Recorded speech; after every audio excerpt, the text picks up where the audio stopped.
ॐ नमो भगवते उत्तमश्लोकाय नम आर्यलक्षणशीलव्रताय नम उपशिक्षितात्मन उपासितलोकाय नम साधुवादनिकषणाय नमो ब्रह्मण्यदेवाय महापुरुषाय महाराजाय नम इति।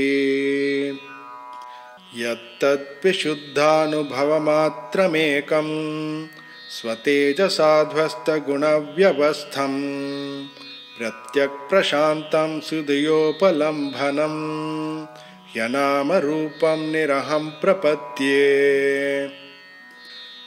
मर्त्यावतारस्त्विह मर्त्यशिक्षणं रक्षोवधायैव न केवलं विभोः कुतोऽन्यथा स्याद्रमतः स्व आत्मनः सीताकृतानि व्यसनानीश्वरस्य।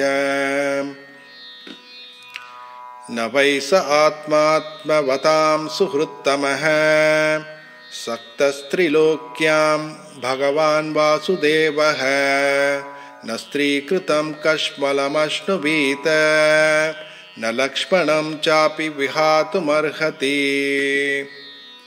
न जन्म नूनं महतो न सौभगं न वाङ् न बुद्धिर्न कृतिस्तोषहेतुः तैर्यद्विशिष्टानपि नो वनौकसश्चकार सख्ये बत लक्ष्मणाग्रजः। सुरो वाप्यत वानरो नरः सर्वात्मनाय सुकृतज्ञमुत्तमं भजेत रामं मनुजाकृतं हरिं य उत्तराननयत् कोसलान् दिवमिति।